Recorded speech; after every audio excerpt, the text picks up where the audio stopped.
Are we on? We are. Hello, friends. Thank you for joining me again today. My name is Dan.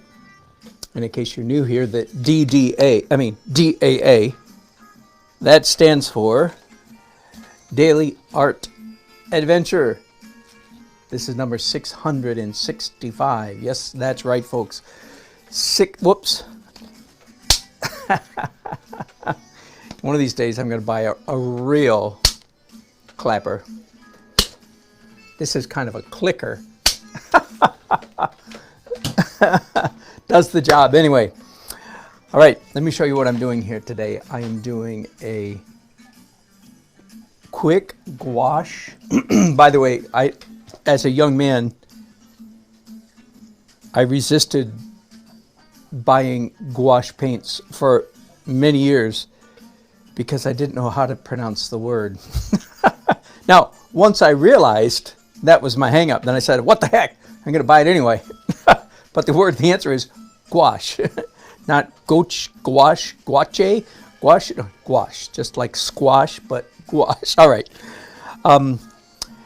This sketch is in preparation for an oil on aluminum that I'm going to do next. That's in preparation for a class that I'm teaching here in a month or so in the lovely town of Raleigh, North Carolina. So let's point you to the correct direction and say, here's my gouache tray. No, it's gouache. I promise, it's gouache. So it's kind of a mess. That's what happens to gouache.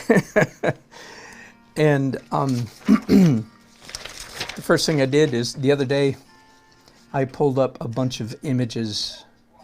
The class is called Winter Wonderland on Aluminum. Okay, so I thought, okay, I like stone bridges, so I like stone bridges in snow scenes, and so on. So I found several of these have bridges. This one doesn't, but I love the color. From that, just a few minutes ago, I did a real quick little sketch, and then I took this thumbnail, and transferred it to this. So let's get going with gouache.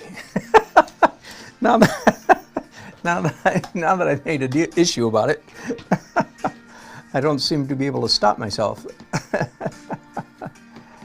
Oh boy. Now, just a quick tip about gouache. Okay, I promise I'll stop. From now on, it's gouache. A quick little tip.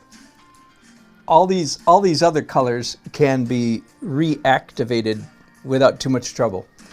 But my experience is you can't get back to white without a fresh tube. So I always keep a fresh tube of white on hand and squeeze that out whenever I'm ready to start painting.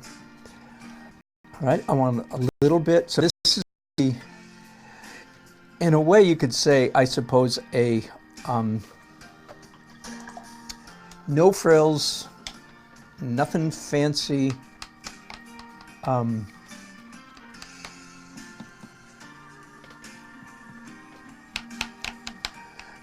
No tricky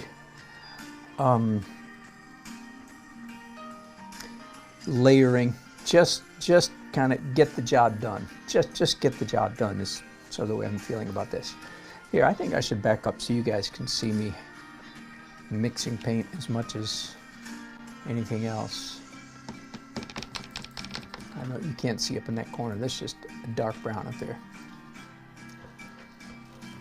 I'm going to give my whole drawing a quick spray. Oh, the orange here was done with a watercolor pencil,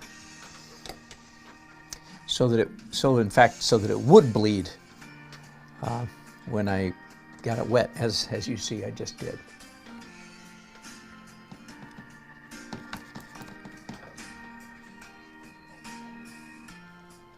I am almost certainly, I'm going to incorporate some black pencil in this quick sketch. So everything I'm laying down now. Gouache, by the way, I'm assuming you know what it is. It's opaque watercolor.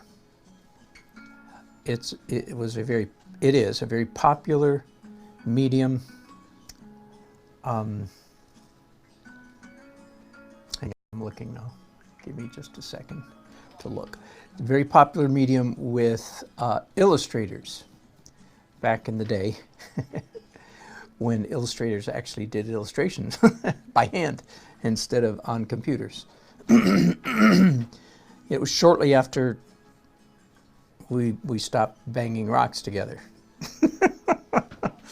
Shortly after that, and shortly after the great monolith descended from the gods, 2001, and then we stopped going, woo, woo, woo.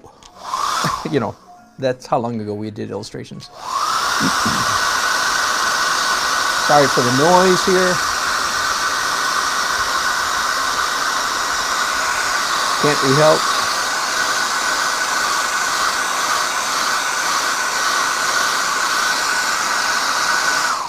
Okay, quick explanation here, by the way. This is a piece of, I think it's 300 pound. No, maybe it's only 140 pound watercolor paper. Anyway, it's watercolor paper, and I've got it taped off to match exactly the dimensions of my 8x12 piece of aluminum that I'm going to do the oil painting on. Got it? And I'm using some really super cheap brushes.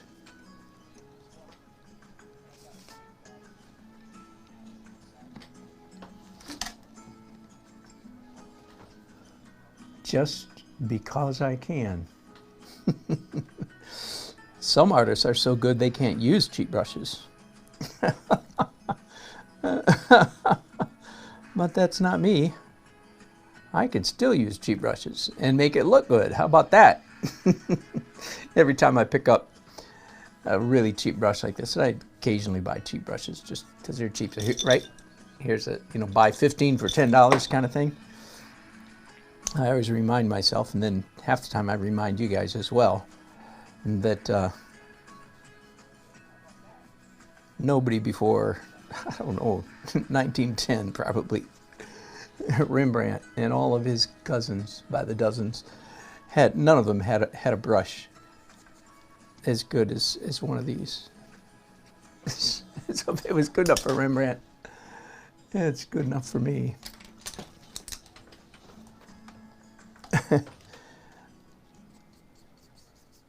Here we are doing trees again. Some of you perhaps saw my broadcast just the other day about trees. Now these are all bare trees. These are all winter, of course. And the number one mistake made with bare trees is not enough branches. So the solution is you don't draw one branch at a time. You use your brush to indicate a whole flurry of, if I can use that word, a whole bunch of. Here, I'm gonna pick up. Let's do a little Bob Ross painting. All right, I've got a fan brush here. You see, with one stroke, I'm putting down 100 branches. So I just did about 20 strokes. So there's about, what does that make? 20 times 100. 2,000. That's 2,000, isn't it? It's a little slow on the math today. All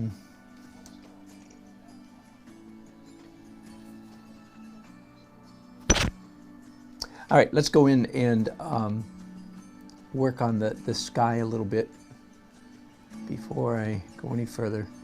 So I'm mixing up some pale yellow, yellow-orange, warm yellow.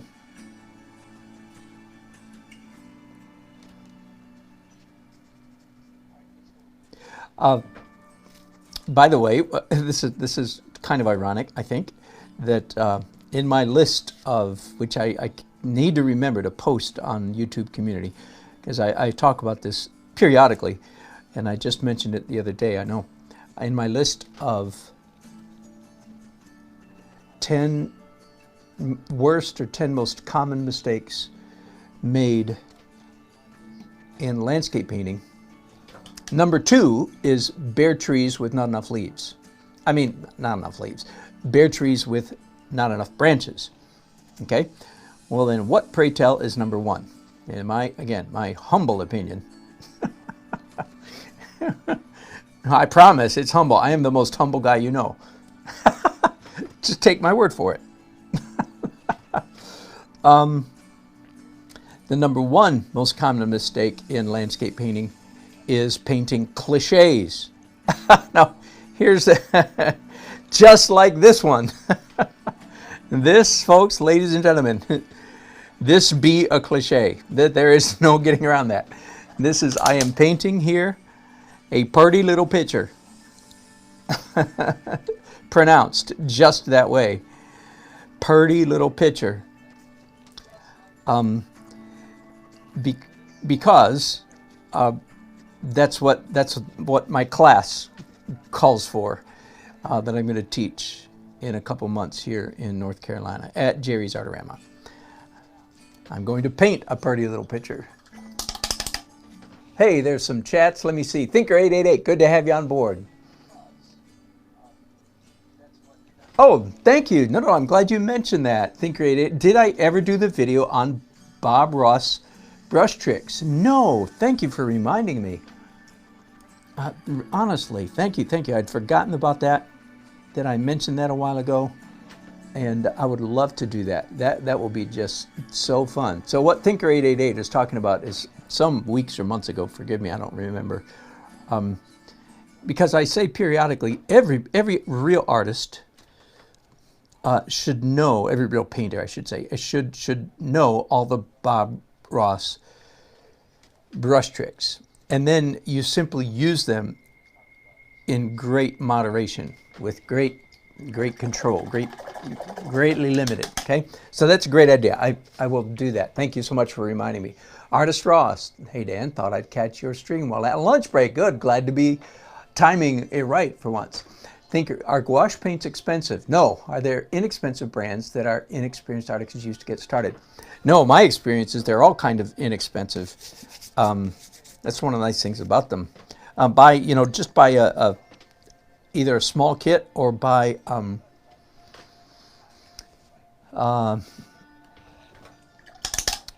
just buy a set of primaries. Good question. And the good news is I don't think they're expensive at all. And they are fun. They are fun. My buddy Mike Rooney, who I mentioned periodically, one of my dear painting buddies, we get together and paint every year.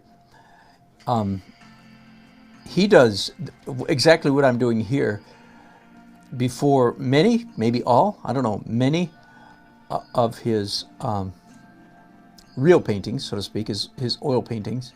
He'll do a quick little gouache sketch and then sells it right there online on Facebook, I think.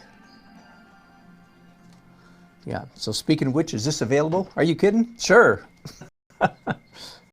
75 bucks. Somebody send me a text. Well, wait till it's done, see if it's going to turn out. Okay, don't do that. Let's make sure it's going to turn out first. This is a cliche. This is a classic winter wonderland. Think a Christmas card, right? Think Hallmark. By the way, what I just did right there with those pine trees, that was pretty close to Bob Ross brush tricks. Yes, it was. That was pretty darn. I'm going to do another one. Here we go. The only thing that would make it more so would be if I was using a fan brush, which maybe I'll do that in a minute. So,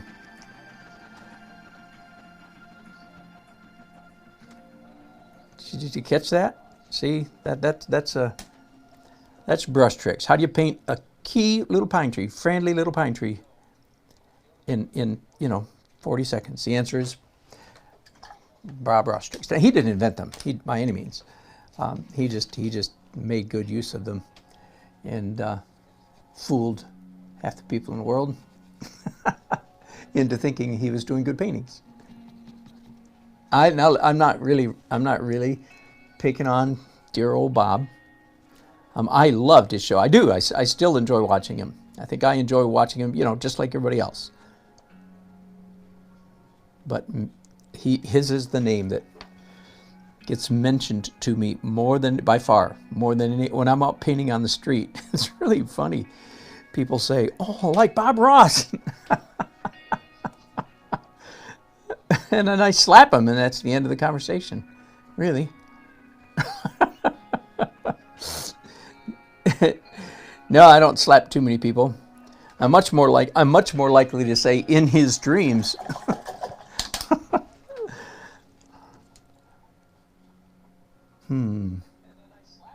This is kind of pretty, isn't it? I'm going to go ahead and pick up okay, so some of you new people, this is Jumbo Jet Black by Jerry's Artorama. It's kind of like a grease pencil, but not quite as greasy as a grease pencil.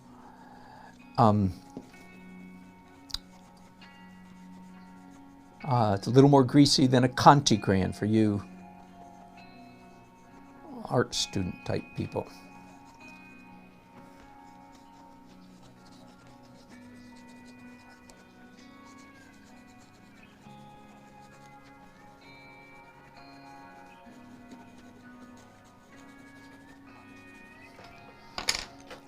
Hey, I am going to pick up look at this, I'm going to pick up a fan brush. Uncle 60, no, that's the beauty of gouache is you don't have to block out anything. No, you come back and paint white, opaque white, right on top of the colors you already put down. Typically the last colors I will put down on this painting will in fact be straight out of the tube white. So it's a very easy medium. It's a very fast. If you want to see some good gouache painting, I mentioned this guy I forgot his name momentarily in my last broadcast. James Gurney, Gurney. James Gurney does these about this size, tiny little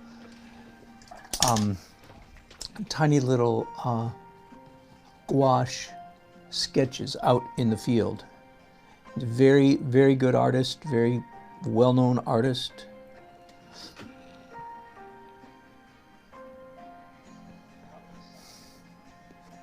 James Gurney became famous through his picture book called Dinotopia. Maybe 20 years ago, I don't know, quite a while back.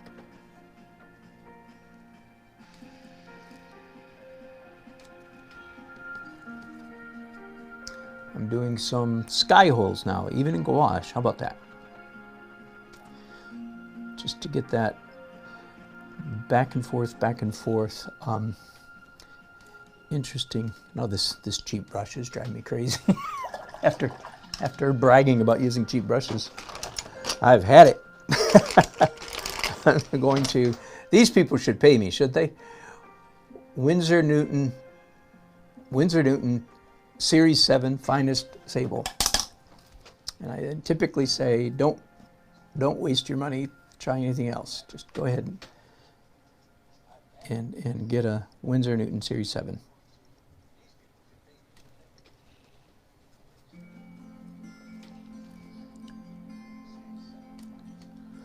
And I know there is a program out there that I actually could get paid, but it requires editing videos. And usually most of my videos, as you all know, are live. Welcome to many of you newcomers who just joined me this past weekend. For some reason, my old video, pen and ink cross-hatching, took a tremendous spike in popularity, and so many of you found me just this past weekend. Welcome, glad to have you on board. Over the years, over the last 2.5 years, most of my videos have been live broadcasts like this one right here. Many of them go, many of them drone on for hours and hours. Not for the faint of heart. My channel, no siree. I do know the rules of YouTube, that if you really want good followers, keep your videos down to about 10 minutes. So I want you to notice my last two videos were about 12 minutes each. Just don't get used to it. Okay, that's pretty much enough. I got some hard edges up here I need to soften. So here's why gouache is so much fun. It's never inert, right? It's always re-wettable. So you can do what I'm doing right here and just come in and smudge things around a little bit. All right, let's do the pencil thing again. And again, using pencils in gouache, by no means traditional or required. You know, it's just my idiosyncratic.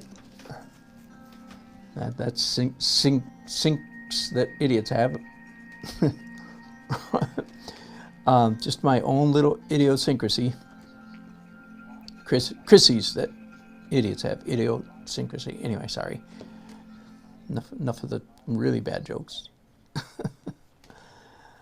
I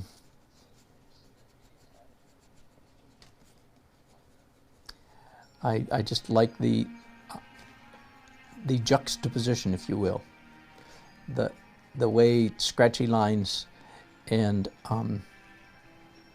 smushy paints look when they're right next to each other.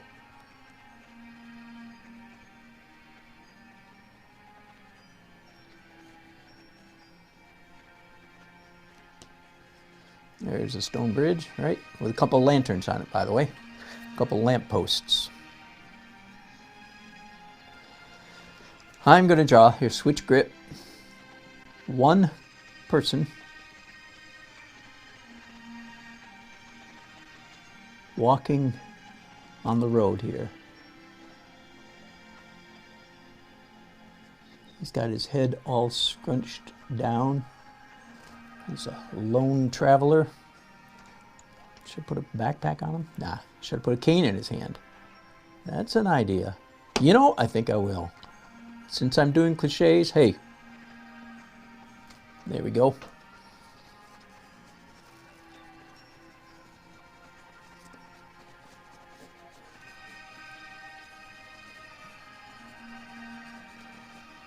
Now, all of this, of course, is going to get painted over, not obliterated. It'll still show up somewhat, but it's going to have, of course, paint on it. Bare trees, bare trees, bare trees, bare trees.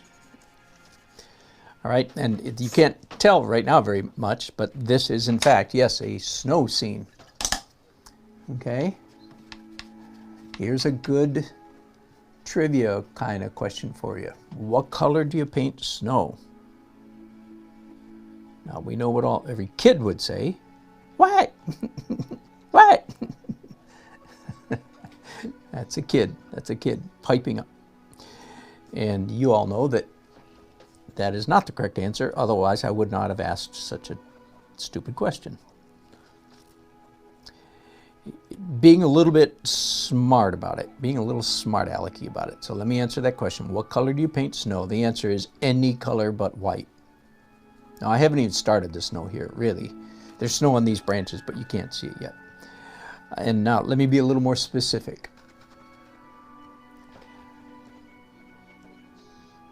What color do you paint snow? The answer is any color but white until the last layer. So, yes, I will certainly be doing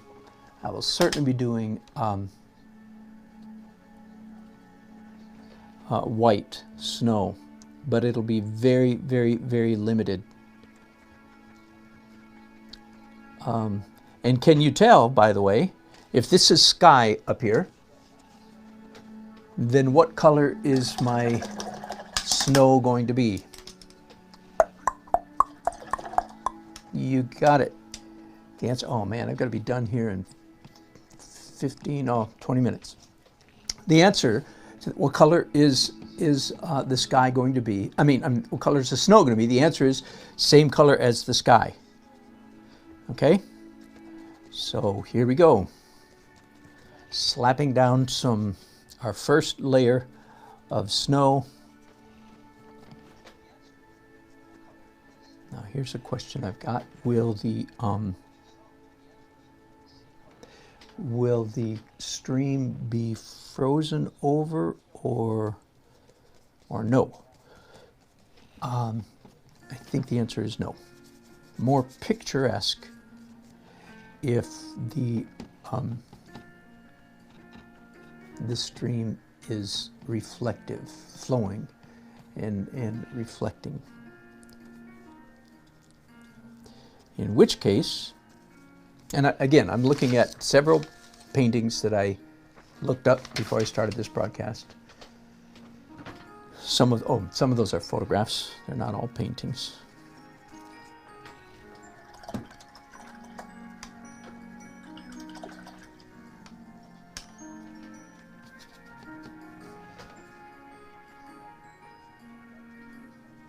A little bit of blue in the distance. Then mostly just, whoops, not that color brown. Hang on.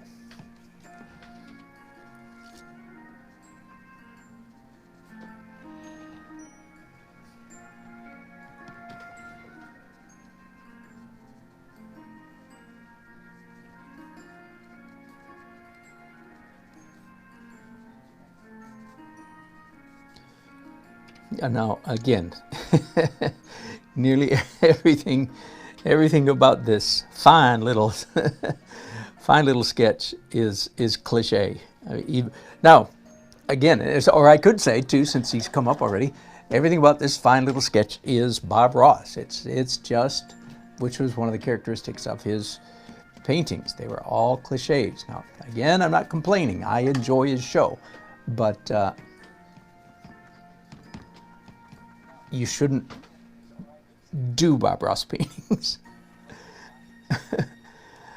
That's a real severe blow to some of you who thought that was the highest, that was it. The world of oil painting culminated in the late, great Bob Ross. And no, the world of broadcasting live painting on TV might have culminated with the late, great Bob Ross, but the world of painting, not hardly, to use horrible grammar. My mom winces every time I say that. Yep, my mom is still with us. It's starting to look like snow, isn't it? My mother, who speaks the king's English better than the king himself. I guess that's not hard to do if you've watched the king's speech. Okay, more Bob Ross brush tricks here, by the way. How do you paint like dead grass? There, you want to see that again? Let me look at my sketch, because I did give this some thought. Yeah.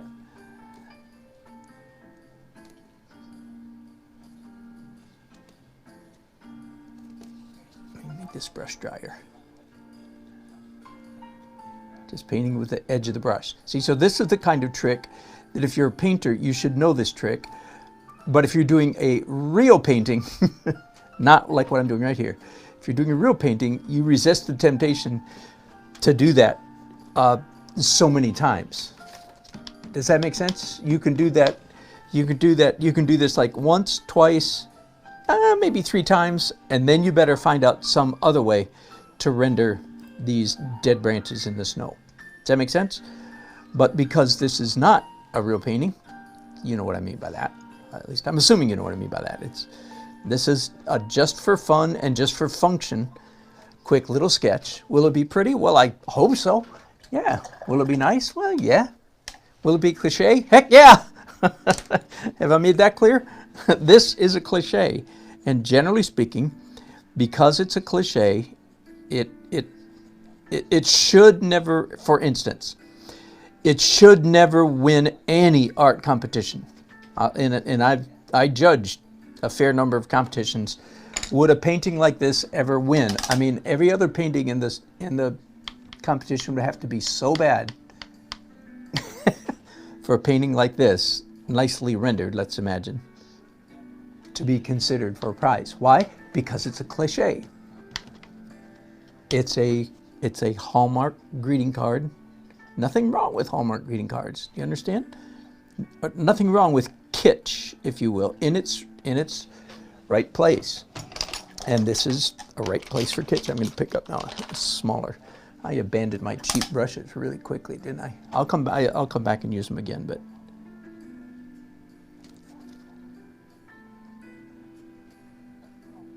I am running out of time because I have an appointment in 15 minutes. I'll get as much of this done as I possibly can. I'm doing stone work right now. Some hard edges, some soft edges.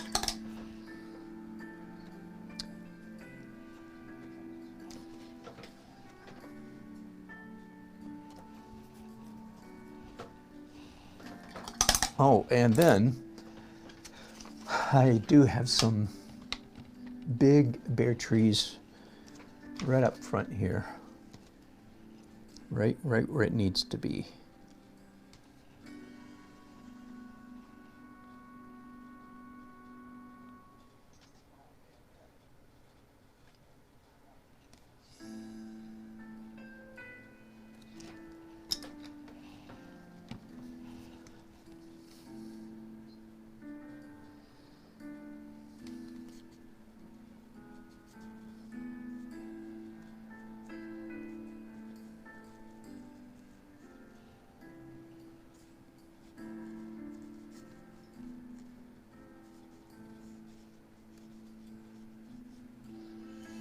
Okay, now what is, let's review, class.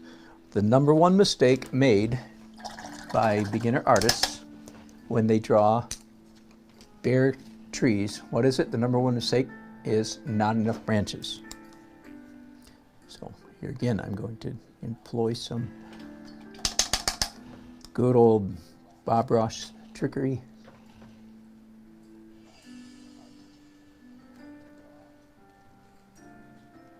See, typically the mistake that a student is making when they're drawing a bare tree is they do one stroke per branch. Now, if you want to take 40 or 50 hours, the way, say, Bob Timberlake does, look him up if you don't know Bob Timberlake, you can do it. Hello, Winona Wins. Good to see you again as well. Okay, so if that tree is there, where should this one be? Let me think. Let me look at my sketch. I have it over here. And should it be on this side of the path or the other side of the path? Yeah, I think at least for now, I'm going to put it on the far side of the path. Yeah, so if you want to take an eternity, so to speak, to paint one stroke per branch, the way Bob Timberlake does. There was a Paul Detlefsen. Not many people would recognize that name anymore. He was another kitschy, sentimental scene Americana painter from the middle of the 20th century. The only reason I knew him is because as a kid, I loved to do, as I do now, I love to do jigsaw puzzles. And several of Paul Detlefsen, spelled just the way it sounds like. He was a paint every blade of grass and paint every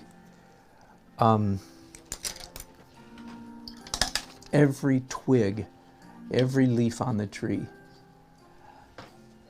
I'm going to put some color on this man here. That's too bright, but I'll leave it for the moment. I want to save him for being an outline, which he is at the moment. Well, I'm spattering water on my painting. That's not a good plan. All right, let's see if I still have any white. I do. All right, so I'm mixing up some of my final snow color.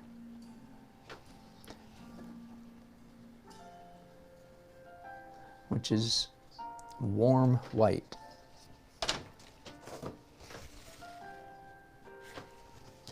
And let's start way down here. Oh wait, before I do that, let's do some reflection in the snow. I'm going to go back and forth using pencil, then paint, pencil, paint, pencil, paint, and different colors, you know, light paint, dark paint, so on and so forth, for a while here. I'm giving you very much a fast version, as promised.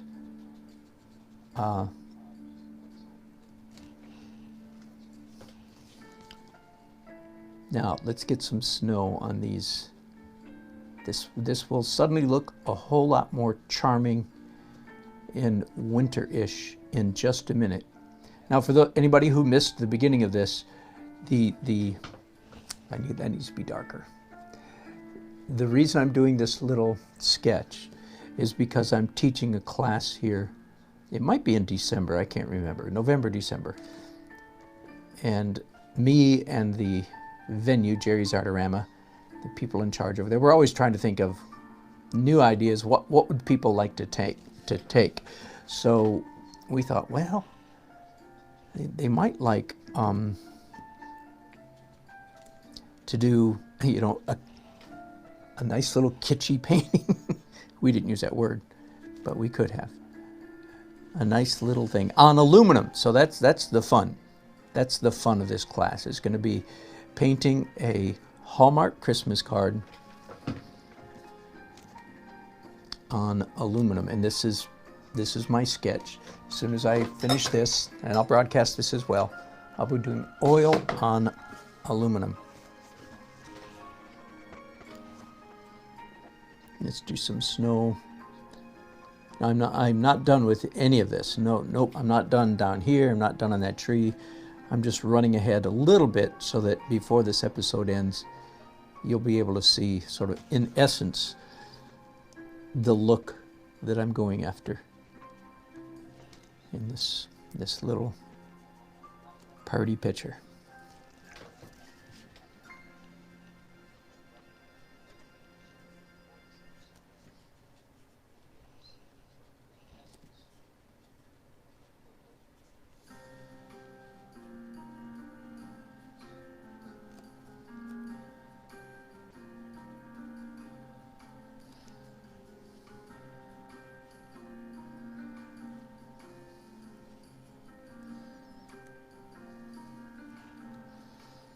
Again, if you want to see a really good gouache, small gouache sketch, be sure to look up James Gurney. And one of the really good things about his little gouaches is that they are not cliche. He actually does them on plein air. He lives in New England somewhere, so a lot of them are charming little New England street scenes. I just mixed up here some pale light blue, opaque light blue. Hey, Uncle 60. Thank you so much, Horatio. I won't tell anybody what your real name is, Horatio. It's secret.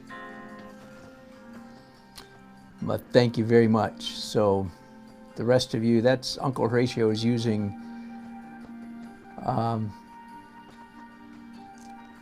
what's it called? Super Chat. If you want to send me a small tip of appreciation, there's my wife calling me, and I need to send her. All right. I'm back. Are you back? Sorry about that. And I'm back just long enough to basically to sign off and say see you later. I'll post this little sketch. You can see many of the changes that I've made just during those few minutes. I added a lot of blue to the image, which helped quite a bit. Let me do just a little more before I leave, and I need to jump on the phone with some corporate advisor people, right? So that's it mainly. You're seeing the lion's share of the sketch, and I'm keeping it pretty short because I don't have any choice. There will be snow, more snow on the branches up here, snow on a lot of things. I should say white, light paint that looks like snow everywhere. So thank you. Hey, let me look at your chats before I go. Wow, lots of good chats. Thank you, thank you, thank you. Let me turn the camera so you can see my lovely face. While I look at your chats. I might not even be able to get through them all. Yes, my tongue was sticking out, Thinker888. I do, you guys, yes, I definitely had a death grip on that brush. There's a time for everything. And this was it. You can work on paper. You don't need gesso with gouache. Yellow snow. You guys are too funny. My dog is a yellow snow painting artist. I don't know, Cecilia, I have no idea what color I was using. A whole bunch of them. Did I? No, the fan brush came that way. Thinker888. I did not destroy it. Winona, I don't know if you're still watching. Gouache is opaque.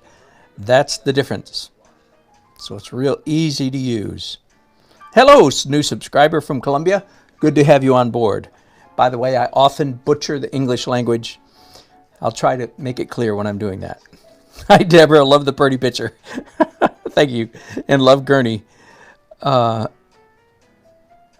Did he used to hang with Tom Kincaid? Are you serious? I didn't.